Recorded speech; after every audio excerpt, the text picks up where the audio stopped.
तारीख थी 7 जून 2023 की शाम। एक व्यक्ति जिसका नाम उमर अब्दुल्ला था, वो अपने अपार्टमेंट के अंदर प्रवेश करता है।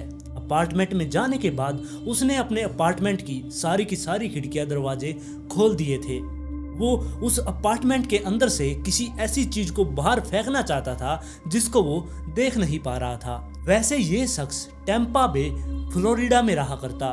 वहां पर वैसे तो बहुत ज्यादा गर्मी होती है और खिड़कियां खोलने के बाद और भी जितनी भी गर्म हवा थी बाहर की, वो सारी की सारी उस अपार्टमेंट के अंदर आने शुरू हो गई थी। लेकिन ये किस लिए इस चीज को खोल रहा था? वैसे उमर अपनी पत्नी समीरा और उसकी 10 महीने की बच्ची के साथ घूमने के लिए ओहायो शहर में गया हुआ था। अब ये वहां से घूम फिरकर अपने अपार्टमेंट के अंदर आए थे और जैसे ही ये इस अपार्टमेंट में दाखिल होते हैं, इन्हें यहाँ पर एक अजीब सी स्मेल आनी स्टार्ट हो गई थी। ये किसी खाने के सड़ने की स्मेल नहीं थी, बल्कि किसी केमिकल के लीक होने की ये स्मेल थी। अब वो देखने लगे पूरे अपार्टमेंट में घूमकर कि ये स्मेल कहाँ से आ रही है। कहीं कोई फ्रिज से गैस तो लीक नहीं हो गई है, या फिर इनका जो गैस है वो लीक नहीं हो गया, या फिर इनके जो एसी लगा हुआ है उसकी गैस लीक नहीं हुई। लेकिन जब इन्होंने सब जगह घूमकर देख लिया, तब इन्हें कहीं से भी कोई ऐसी जगह नहीं मिली जहाँ से ये गैस बाहर आती हो। जिसके बाद ये उस घर में चारों तरफ घूमते हैं और उसकी की सारी खिड़कियां खोल देते हैं, जिसकी वजह से धीरे धीरे अब वो बदबू कम होना शुरू हो गई। जिसके बाद जो ये उमर था, ये अपना सामान जो बाहर से घूम कर आए थे वो सामान लेता है, अपने बेडरूम में चला जाता है। अपना सामान ये वहाँ पर दचाना शुरू कर देता है और जो उसकी पत्नी थी यानी कि समीरा, वो रसोई में चली जाती है। अपनी बेटी को हाथ में लिए हुए वो रसोई में पहुँचती है। वहाँ पर जाकर वो अपनी बेटी को एक चेयर के ऊपर बैठा देती है और वो अपने कुछ काम में लग जाती है। लेकिन थोड़ी देर बाद समीरा ने अब उमर को आवाज लगाई। वो जोर जोर से उमर को बुला रही थी। उमर भागता हुआ किचन में आता है, जिसके बाद समीरा ने उसे बताया कि हमारी जो ये बेटी है ये बहुत ही ज्यादा तंग हो रही है। अब उमर ने जैसे ही अपनी बेटी की तरफ देखा, वो बहुत बुरी तरीके से उद्यम मचा रही थी, साथ में वो रो रही थी, वो बहुत ही ज्यादा चिड़चिड़ी हो चुकी थी। अब उमर को कुछ भी समझ नहीं आ रहा था कि ये इनकी बेटी ऐसा व्यवहार क्यों कर रही है, क्योंकि वो एक बहुत शांत किस्म की लड़की थी। वो सबसे मिलजुल कर रहा करती, वो वैसे तो कभी भी रोया नहीं करती, लेकिन आज उसे पता नहीं क्या हो गया, वो इतनी भयानक तरीके से रोए जा रही थी। जिसके बाद उमर और समीरा को ये बात ध्यान आती है कि जहाँ पर ये रहते हैं, यहाँ का जो वातावरण है ये बहुत ही ज़्यादा गर्म है और ऊपर से इन्होंने सारी की सारी अपार्टमेंट की खिड़कियाँ खोल दी हैं, जिसकी वजह से इनका अपार्टमेंट बहुत ज़्यादा गर्म हो चुका है और शायद गर्म होने की वजह से इनकी बेटी ये यहाँ पर रो रही है। जिसके बाद ये दोनों वापस से अपने अपार्टमेंट के चारों तरफ घूमते हैं और सारी खिड़कियों को बंद कर देते हैं। जिसके बाद ये एयर कंडीशनर को ऑन करते हैं और अब इनका अपार्टमेंट धीरे धीरे ठंडा होना शुरू हो गया। लगभग 1 घंटे तक एसी से जब वो अपार्टमेंट बिल्कुल ठंडा हो गया, तब भी इनकी ये 10 महीने की बच्ची रोने से चुप ही नहीं हुई। अब इनको इसकी फिक्र होनी शुरू हो गई कि इसको ऐसा क्या हुआ है कि ये इतनी जोर जोर से रोए जा रही है। अब इसके बाद समीरा अपनी बेटी को उठाती है और सीधे ही अपने बेडरूम में चली जाती है। वो उसे सुलाने की कोशिश कर रही थी, लेकिन उनकी बेटी जो थी वो सोने का नाम ही नहीं ले रही। जिसके बाद जो ये समीरा और उमर था, इन दोनों के भी सर में अब धीरे धीरे दर्द होना शुरू हो गया। जिसके बाद ये दोनों इस बारे में डिस्कस करते हैं कि इनके सर में ये दर्द क्यों हो रहा है। लेकिन इन्होंने सोचा कि शायद ये इतना लंबा सफर तय करके आए हैं, जिसकी वजह से इन दोनों के सर में ये दर्द हो रहा है। अगर ये रात को सोएंगे और सुबह तक इनके सर का दर्द बिल्कुल ठीक हो जाएगा। इन्होंने एक एक पेन किलर ली और ये सोने के लिए चले गए। पूरी रात ये सोते रहे और सुबह होने के बाद जब ये उठते हैं, इनकी हालत और भी ज्यादा बदतर हो गई। इनका सिर दर्द बिल्कुल भी ठीक नहीं हुआ, बल्कि इनका सर दर्द और भी ज्यादा तेज हो चुका था। और दूसरी तरफ जो इनकी बेटी थी, वो भी बहुत बुरी तरीके से गला फाड़ फाड़ के वहां पर रोए जा रही थी। रोने तक तो सब कुछ ठीक था, लेकिन अब इनकी बेटी अब उल्टियां करना भी उसने शुरू कर दिया था। अब ये दोनों सोचने लगे कि जहां हम घूमने गए थे वहां पर हमें कुछ ऐसी चीज ने काट लिया होगा, या फिर हमें वहां से कोई वायरस लग गया जिससे हमारी ऐसी हालत हो रखी है। अब ये दोनों अपना ध्यान रखना शुरू कर देते हैं, ये दवाइयाँ भी लेना शुरू कर देते हैं, लेकिन उनसे भी कोई आराम नहीं आ रहा था। अब धीरे धीरे 7 दिन और बीत जाते हैं। 14 जून का टाइम आ चुका था। 14 जून को जो ये उमर था, इसने अपनी बेटी को उठाने के लिए वो उसके बेडरूम में जाता है। उसने जैसे ही पालने के अंदर से अपनी बेटी को ऐसे उठाया, वो उस पालने को देखकर एकदम से चौंक गया था और बहुत बुरी तरीके से वो वहां पर अपनी पत्नी को बुलाने के लिए आवाज देने लगा। उसकी पत्नी भी भागते भागते उसके पास आई और उसकी पत्नी को अब उमर ने बताया कि हमारी बेटी के देखो कितने बाल ये झड़कर इस पालने के अंदर पड़े हुए हैं। ये सब कुछ देखकर वो दोनों के दोनों बहुत ज्यादा चिंतित हो गए। उन्होंने अपनी बेटी को पलट कर देखा, उसकी खोपड़ी जो पीछे से बिल्कुल गंजी हो चुकी थी, जिसके बाद वो बहुत ज़्यादा डर गए। इसके बाद वो गूगल के ऊपर जाकर बैठ गए। वो गूगल पर सर्च करने लगे कि ऐसे छोटे बच्चों के बाल झड़ जाते हैं या फिर नहीं। उन्होंने देखा कि ऐसे छोटे बच्चों के नॉर्मली बाल झड़ जाते हैं, लेकिन जब उन्होंने गूगल के अंदर ये डाला कि 10 महीने की बच्ची के बाल झड़ रहे हैं, वो ठीक है या नहीं, वो ये चीज़ देखकर हैरान थे कि 10 महीने की बच्ची के बाल झड़ना ठीक नहीं होते। अब उन्हें समझ नहीं आ रहा था कि वो क्या करे, और अब इन दोनों ने डॉक्टर के पास जाने का फैसला कर लिया था। समीरा ने डॉक्टर से फ़ोन पर अपॉइंटमेंट ले ली थी, जिसके बाद जो ये उमर था ये नहाने के लिए चला जाता है। और जैसे ही बाथरूम में जाकर इसने शावर ऑन किया, इसने अपने सिर में शैम्पू वगैरह लगाया, शावर दोबारा से ऑन किया और इसने जब नीचे देखा, इसके बहुत सारे बाल झड़कर बादलों के बहुत बड़े बड़े गुच्छे नीचे पड़े हुए थे। ये सब कुछ देखकर ये भी एकदम से डर गया कि इसके भी बाल झड़ना शुरू हो गए हैं। तब इसको इस पॉइंट पर ये बात याद आती है कि जिस दिन ये इस अपार्टमेंट के अंदर आए थे, इन्हें यहाँ पर एक अजीब सी स्मेल आई थी और इन्होंने खिड़की दरवाजे खोल दिए थे, जिसके बाद वो स्मेल आनी बंद हो गई थी। अब ये सोच रहा था कि वो स्मेल ही इस चीज के पीछे का रहस्य हो सकती है। और फिर उमर नहाकर अपने बाथरूम से बाहर निकलता है और अपनी पत्नी समीरा के पास जाकर उसने ये सारी बात बताई कि ऐसे ऐसे मेरे भी बाथरूम में बहुत सारे बाल झड़ गए हैं। अब उसे ये डर था कि कहीं उसकी पत्नी समीरा के भी बाल ऐसे झड़ना शुरू नहीं हो गए हों। जिसके बाद वो दोनों आपस में बात करते हैं और वो समीरा को वो बात याद दिलाता है कि जिस दिन हम यहाँ आए थे, हमारे फ्लैट में एक अजीब सी गंध थी। इसके बाद इन दोनों ने फैसला किया कि ये मकान मालिक से एक बार बात करेंगे। जिसके बाद उमर ने अपना फोन उठाया और मकान मालिक के पास फोन कर दिया। मकान मालिक को फोन उठाते ही उमर ने बताना शुरू किया कि जिस दिन ये घर के अंदर आए थे, इन्हें यहाँ पर एक अजीब सी स्मेल आ रही थी। शायद उन्होंने यहाँ पर पेंट वगैरह किया होगा या फिर कुछ और चीज की यहाँ पर स्मेल थी। लेकिन जो इनका मकान मालिक था, उन्होंने इनसे कहा कि जब तुम बाहर गए थे, हमारी तरफ से तो कोई भी आपके घर के अंदर नहीं आया। ये बात सुनकर अब जो उमर था वो एकदम से चौंक गया था।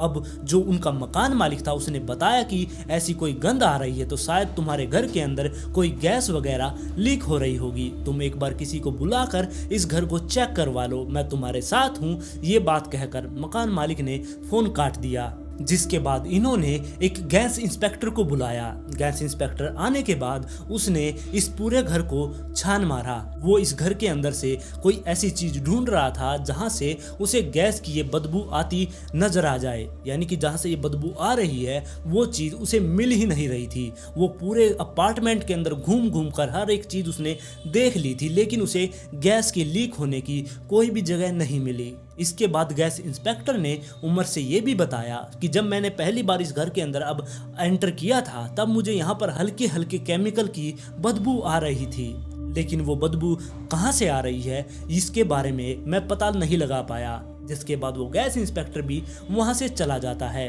और थोड़ी देर बाद जो उस अपार्टमेंट का मालिक था वो वहाँ से बाहर जाता है और मोल्ड इंस्पेक्टर को बुला कर लाता है।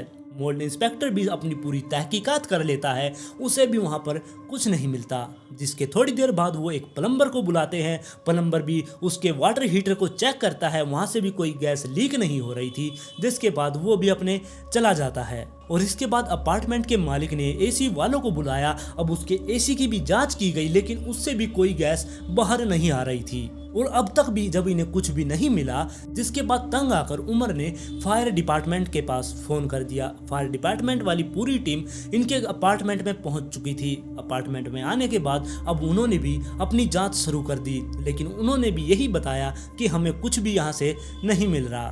ये अपार्टमेंट वैसे तो सुरक्षित है, लेकिन यहाँ पर कोई भी ऐसी गंद नहीं है। जिसके बाद वो भी चले जाते हैं और अब तक उनको यहाँ आए हुए 2 हफ्ते हो चुके थे। इनका सर का दर्द ज्यों का त्यों था, इनके बाल झड़ने की समस्या भी ऐसी की ऐसी बनी हुई थी।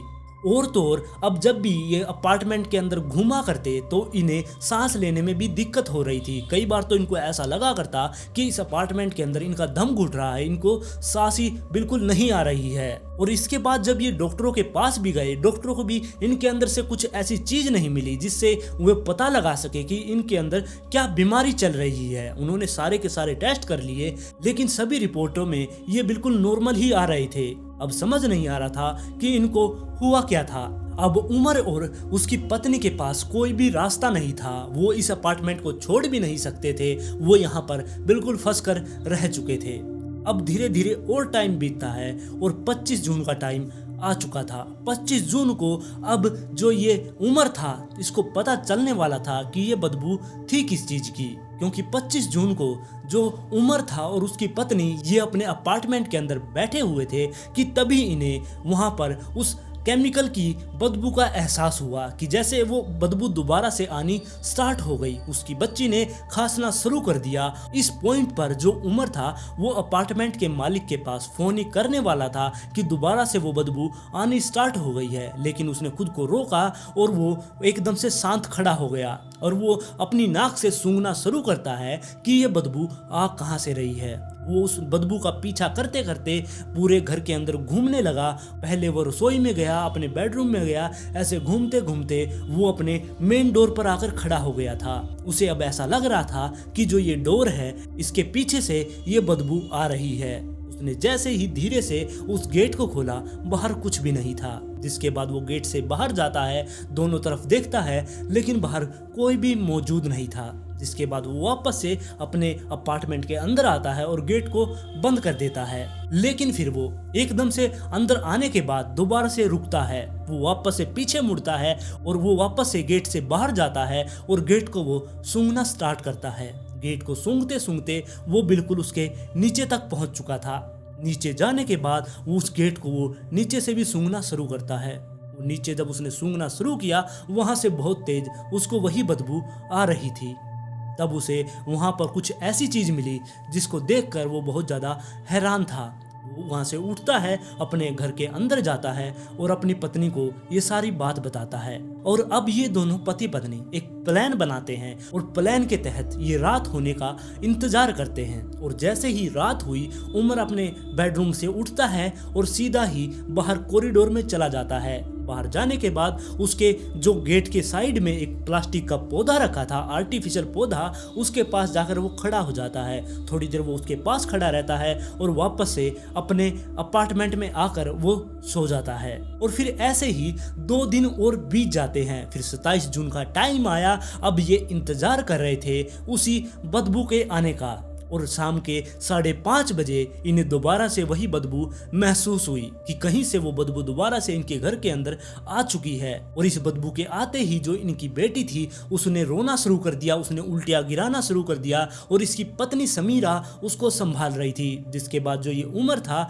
ये अपने बेडरूम से उठता है और सीधा ही बाहर चला जाता है। इसने गेट खोला और बाहर झांक कर देखा, बाहर कोई भी मौजूद नहीं था। जिसके बाद ये उसी आर्टिफिशियल पौधे के पास जाता है, वहां से कुछ चीज उठाता है और सीधे ही अपने अपार्टमेंट में आकर सीधे अपने बेडरूम के अंदर चला जाता है। बेडरूम में ये पता नहीं क्या कर रहा था। थोड़ी देर बाद ये अपने बेडरूम से बाहर आता है। बाहर जैसे ही ये आया, इसका चेहरा उतरा हुआ था, ये बहुत ही ज्यादा टेंशन में लग रहा था। इसकी पत्नी समीरा ने इससे पूछने की कोशिश की कि तुम्हें क्या हो गया है, तुम इतने उदास क्यों हो। जिसके बाद इसने बताया कि तुम अपने सामान को पैक करो, अपनी बेटी को लो, हमें हॉस्पिटल में जाना होगा, हमें हॉस्पिटल में जाकर एडमिट होना पड़ेगा। और साथ में उमर ने अब पुलिस वालों के पास भी फोन कर दिया था। लेकिन जो 2 दिन पहले यानी कि 25 जून को जब वो उस गेट को देख रहा था, उसका अपने दरवाजे को, तब उसने वहां पर एक दरार को देखा था। उस दरवाजे के नीचे से एक छोटी सी दरार थी जिससे कि पूरे अपार्टमेंट के अंदर तक देखा जा सकता था। और उसे ये शक था कि कोई ना कोई यहाँ पर आकर यहाँ पर कुछ करके जाता है। और इसी वजह से उमर ने और उसकी पत्नी ने एक प्लान बनाया। प्लान के मुताबिक इन्होंने जो ये बाहर आर्टिफिशियल पौधा रखा था, इसके अंदर कैमरा लगाने का सुझाव सोचा। अब इन्होंने 25 जून को उस आर्टिफिशियल पौधे के अंदर एक कैमरा फिट कर दिया था और ये वेट कर रहे थे किसी के आने का। और ऐसे ही 2 दिन बीत जाते हैं और वही दोबारा से 27 जून को शाम के 5:30 बजे इनको दोबारा से अपार्टमेंट के अंदर वो गंध महसूस होती है। जिसके बाद उमर बाहर आता है, उस कैमरे को उस पौधे से निकालता है और अपने बेडरूम में जाकर उसको लैपटॉप में ऑन करके देखता है कि यहाँ पर क्या चीज थी। और जो उमर ने इस फुटेज के अंदर देखा, उसे देखकर उमर बहुत ज़्यादा चौंक चुका था, क्योंकि इसके अंदर एक व्यक्ति ऊपर से चलता हुआ आ रहा था। उसके हाथ में एक सिरिंज थी जो उसके अपार्टमेंट के पास आकर उसके दरवाजे के नीचे से उसके अंदर इंजेक्ट कर देता है और इसी की बदबू ये उस घर के अंदर फैली हुई थी। और इस केमिकल को अंदर इंजेक्ट करने के बाद वो शख्स वहां से उठता है और वापस से अपने रूम में चला जाता है। और थोड़ी देर में पुलिस वाले भी वहां पर पहुंच चुके थे, क्योंकि उमर ने पुलिस वालों के पास भी फोन कर दिया था। पुलिस वाले वहां पर आते हैं, लेकिन वो उमर के घर पर ना जाकर बल्कि उमर के अपार्टमेंट के नीचे वाले अपार्टमेंट में चले जाते हैं, क्योंकि जो वो शख्स था वो उसी अपार्टमेंट में रहा करता। और उस शख्स का नाम जूमिंग ली था, जो कि 36 साल का एक व्यक्ति था। उसके 2 बेटे भी थे और साथ में वो रसायन विज्ञान में अपनी पीएचडी कर रहा था। उसे इन केमिकलों का बहुत ही ज्यादा ज्ञान था। और जब उमर को और उसकी पत्नी को उसके बारे में पता चला, तब वो बहुत ज़्यादा शौक में थे, क्योंकि वो उसको एक बहुत ही अच्छा लड़का माना करते, क्योंकि वो बहुत ही ज़्यादा शांत स्वभाव का था। वो किसी से लड़ाई झगड़ा नहीं किया करता, वो सबसे मिलनसार रहा करता। और जब इनकी बेटी हुई थी, उसके टाइम पर भी उसने उनको गिफ्ट दिए थे, जिसकी वजह से अब वो बहुत ज़्यादा चौंक चुके थे कि ये शख्स भी ऐसा कुछ कर सकता है। और अब पुलिस वाले ली के गेट तक पहुंच चुके थे। उन्होंने गेट को खटखटाया, ली ने गेट को खोला। पुलिस वालों ने सीधे ही उसे गिरफ्तार कर लिया। गिरफ्तार करने के बाद उसे वो पुलिस स्टेशन में लेकर जाते हैं और उससे पूछताछ करते हैं। पूछताछ के दौरान उसने जो कुछ बताया वो सुनकर आप लोग भी हैरान हो जाएंगे, क्योंकि इसके पीछे की कहानी बहुत छोटी सी ही है कि ये ऐसा क्यों कर रहा था। आप लोगों को पता ही है कि ली उमर और के फ्लैट के बिल्कुल नीचे वाले फ्लैट में रहा करता। अब इस अपार्टमेंट में रहते हुए जो ऊपर उमर और कुछ भी काम किया करते, छोटी भी उसे आवाज आया करती और उस आवाज से वो बहुत ही ज्यादा परेशान था। जब उमर की बच्ची रोना शुरू कर दिया करती, इस आवाज से भी जो ये ली था ये बहुत ही ज़्यादा तंग हो जाया करता। इसको ये चीज़ें इरिटेट किया करती। इसने कई बार पुलिस में इस बात की कंप्लेन भी की थी, लेकिन वो छोटी सी बच्ची है, वो तो कुछ समझ नहीं सकती। उसका तो रोना तय है, वो तो रोकर ही रहेगी। लेकिन इस आदमी को तो समझना चाहिए कि एक बच्ची ऐसे कैसे चुप हो सकती है। लेकिन इस शख्स को उस चीज़ ने इरिटेट कर दिया था, जिसकी वजह से ये तंग आकर इसने ये कदम उठाया। इसने ये कदम इसलिए उठाया, ये सोच रहा था कि जब मैं ये रसायन इनके अंदर इंजेक्ट कर दूंगा, धीरे धीरे ये बच्ची और ये दोनों माता पिता ये भी बिल्कुल शांत हो जाएंगे। ये इनको बिल्कुल पागल कर देना चाहता था। और ली ने रसायन विज्ञान के अंदर पीएचडी कर रखी थी, जिसके बाद इसने इन केमिकलों को मिलाना शुरू किया और इनके घर पर इंजेक्ट करना शुरू कर दिया। और जो ये केमिकल ये यहाँ पर इंजेक्ट किया करता, ये एक तो मेथाडोन था और दूसरा हाइड्रोकोडोन था। इन दोनों केमिकलों को ये मिलाकर सिरिंज के अंदर डाल लिया करता और इनके अपार्टमेंट में जाकर उस दरार के नीचे से उस अपार्टमेंट के अंदर इंजेक्ट कर दिया करता। और लगभग 1 महीने से ये इनके घर के अंदर ये रसायन को इंजेक्ट कर रहा था। ये एक प्रकार का जहरी था। धीरे धीरे ये इनके परिवार को खत्म कर देता। लेकिन अब इनको पता चल गया था, यानी कि उमर की फैमिली को अब पता चल गया था कि इनके ऊपर जहर छोड़ा जा रहा है। जिसके बाद ये सीधे हॉस्पिटल में पहुंचते हैं और वहां पर जाकर एडमिट हो जाते हैं। धीरे धीरे जब डॉक्टरों को पता चला कि इनको कौन सा रसायन दिया गया है, तब डॉक्टरों ने इनका अच्छी तरीके से इलाज किया। धीरे धीरे ये बिल्कुल ठीक हो गए। अगर इनका टाइम पर इलाज नहीं होता तो इनकी जान भी जा सकती थी। और दूसरी तरफ जो ली था, उसको पुलिस वालों ने अरेस्ट तो कर लिया था और जब उसको अदालत में ले जाया गया, वहां पर उसके ऊपर कोई भी केस नहीं चलाया गया, बल्कि उसको वहां से डिपोर्ट कर दिया। उसे वापस से चीन भेज दिया गया और उसको ये कहा गया कि अगर वो दोबारा यहाँ पर आता करता है तो उसको अरेस्ट कर लिया जाएगा। ये कैसा रूल है, मेरे तो समझ नहीं आया कि ये एक परिवार की जान लेना चाहता था और इसके ऊपर ना केस करके इसको ना जेल में भेजकर बल्कि इसको वहां से डिपोर्ट कर दिया। ये कहीं और जाकर यानी कि चीन में भी जाकर इसने ऐसी ही हरकत कर दी तो क्या होगा, इसका कौन जिम्मेदार होगा? आप लोग ही इसके बारे में अपनी राय मुझे कमेंट में जरूर दें। और आज की स्टोरी में बस इतना ही। अगर आप इस चैनल पर पहली बार आए हैं तो चैनल को सब्सक्राइब कर लें, वीडियो पसंद आए तो लाइक एंड शेयर जरूर करें और जल्द ही मिलते हैं ऐसे ही एक और इंटरेस्टिंग केस के साथ।